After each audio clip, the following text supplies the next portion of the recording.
Well, if you were watching a little while ago, you know that Jessica Griffith, a talk show host with Star News, well, she was to make an appearance in court today, and she did at around 2 o'clock this afternoon. It was a pre-sentencing report.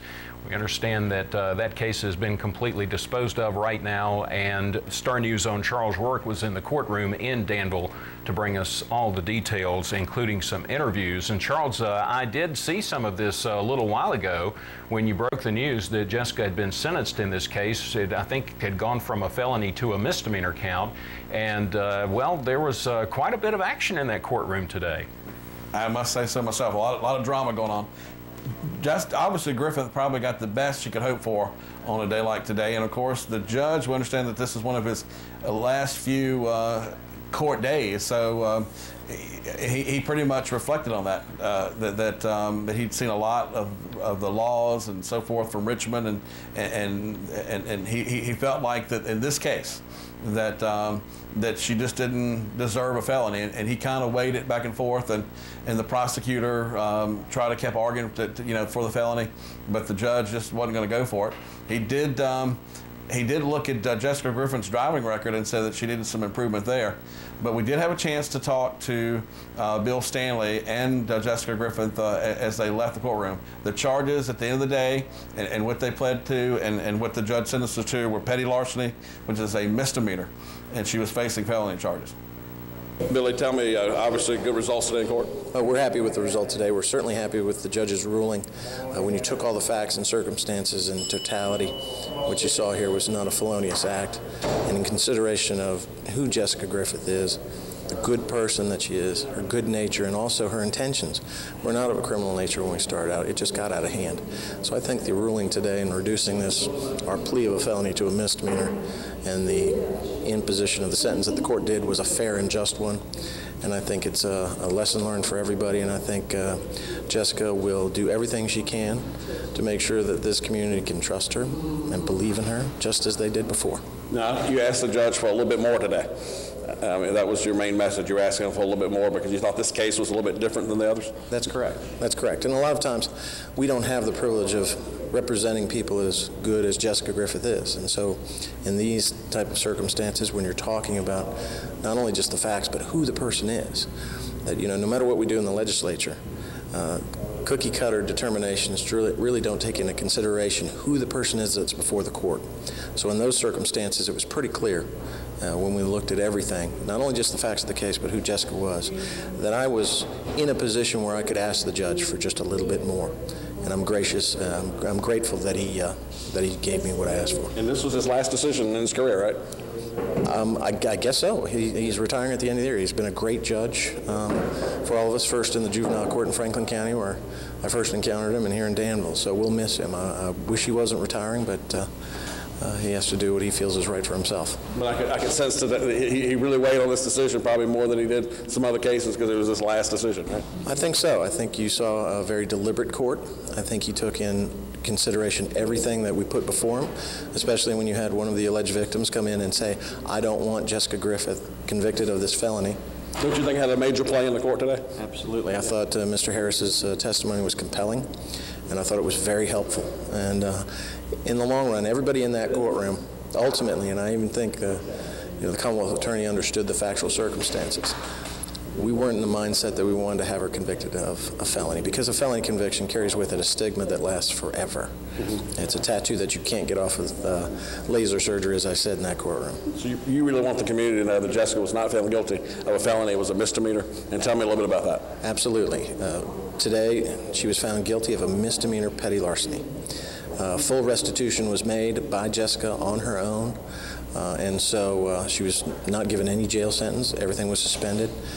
She has just a little bit of cost to pay, and she has some community service to do, which I think the judge sentenced her to 150 hours, but I think she's going to do quite a bit more to prove to this community what a good person that we all know she is. Attorney Bill Stanley, who was there today to represent Jessica Griffith, she was facing a grand larceny charge and actually pled no contest in court a few weeks ago, Charles, and then today the judge actually took it back to a misdemeanor charge of petty larceny with 150 plus hours of community service work. So there was a lot of people there for Jessica in the courtroom today, is that right?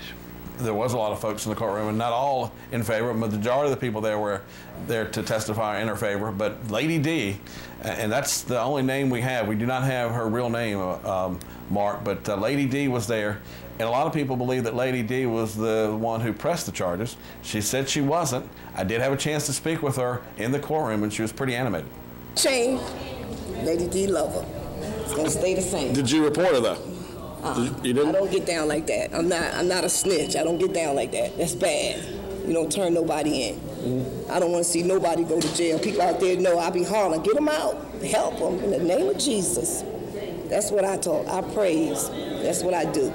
God turned herself in. She made herself turned in for being a thief. Case closed. I'm just commenting, where's that? I'm telling the truth. You can't steal from everybody, Charles. It ain't good, Charles. Do you think Jessica stole? She said that she tried to help you. No, she didn't help me. She stole from me, so it's all good. Right. But I'm going to let that go. But she said some of the money went to you. No, it didn't. She only gave me $7. And I told that to the DEA. I keep it real. $7 or $700? No, that's between me and her. But she only gave me $7. Let her handle that. That's on paper. That's on paper. That's in the courtroom. That's on black and white. She know. She know the real truth. That's between me and Jessica. I don't want the world to know she's a bad person. She's a good person. And like I said, everybody makes mistakes. She kind of implied that you kind of blackmailed her. No, she know I ain't do it. Who in front of the judge? Not Lady D. Jessica is. So who's a liar? See, Lady D tell the truth and nothing but the truth. I ain't got nothing to hide from the world. I wouldn't do it. I wasn't raised up to be no thief or no liar. And that's one thing about me. I don't like that. And if you come up on me being a thief and a liar, then I'm going to shut you down. See my face? If you don't come around me with love and peace, I don't need you. Because that's what I want in life. Peace. And let us all get along in Danville. We all got to eat somehow, but ain't that the way not to eat? Taking from poor people, and you took from my rich friends that gave me the checks. Holler back. It's the truth. I mean, hey. I don't want to hurt her feelings. I love her. Right. Ain't nothing changed, Jessica. You just bump into the wrong woman, that's all. I'm not a man, I'm a woman. And I love people. And when you take from my peoples, I come and get you. Don't matter what. God working for me. God fighting my battle against anybody that come against me. Because he love me, because he know I love you. I would do anything for anybody out there. I don't leave nobody hungry. And I don't look down at nobody either from the mistakes that they did do. But don't you worry, homie, in jail. Lady D coming to pray for y'all. Get y'all out. All right. Yeah, I'm praying for them to get out too. And that will, I think most anyone that's watching that would say that that was rather rambling and at times incoherent as far as what she was trying to say. What exactly was she trying to say? Mark, I don't know, but it's good to hear from her because right. Lady D has come up in this, and it was good to hear from her in her own words where she was coming from. Right. She told me that she's going to hug Jessica Griffith as she came out of the courtroom. We did not see that happen, but we did have some more characters that we met up with while we were waiting to go into the sentencing period.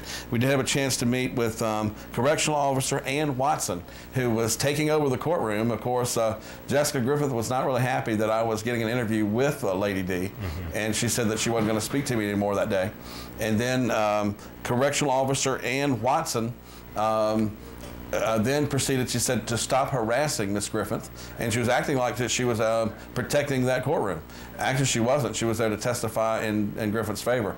But when it was all said and done, she retreated to the bathroom, the men's bathroom. Let's take a look. Okay. In other words, I think we can't see that right now, Mark. I can tell you if you watch the 7 o'clock show tonight, we'll have that repeated. But that was Correctional Officer Ann Watson, who was retreated to the men's bathroom because of what occurred there. She pretty much said that I was harassing Griffith, and I said, ma'am, I'm not. I asked her for her name, and she wouldn't give it to me, but then she went in and testified in Jessica's favor, so I did get her name, Ann Watson. This had to be a very emotional day, Charles, for Judge David Malesko. He's a Danville Circuit Court judge. He's getting ready to retire in just a few days. Earlier, Kip Wallace was talking about he handed down sentences in a shooting case that happened back earlier this year, and then today in this particular case, Jessica Griffith, one of the last sentences he's handing down. This is going to be an emotional day for him too, I guess. It definitely was, and it was really interesting being a reporter watching him weigh his decision, because the prosecutor definitely didn't have anybody in the room for him. It was just Miss Lady D that tended to be on the prosecutor's side. Everybody else in the courtroom, preachers and ministers and Jessica's friends, were obviously on her side. So the prosecutor said, you know, a felony is a felony. We need to respect that and what it is, for what it is, because he said the amount was over $1,250. So the prosecutor really tried to impress the judge with that we have to, you know, sentence for folks for what it is. It's a felony. And he really tried to push that, but he didn't really try to push too hard. One of the things that Billy Stanley, Senator Billy Stanley, Jessica Griffith's attorney, one of the things that he was suggesting is that Griffith could serve over 1,250 hours of community service because of that was the dollar amount. So that was one of the things he put on the table. The judge said that's too much, and so he decided to just go with 150. All right, Star News' own Charles Rourke reporting from Reidsville. Actually, though, of a story that's attached to Danville, Virginia, a story that very emotional story involving Jessica Griffith of Star News. We'll be back. We've got more coming up in just a few moments. We'll be talking more about this case involving Jessica Griffith in just a little bit. We've also got more local news and another look at the weather coming up, so don't go anywhere. Stay tuned. You're watching Star News.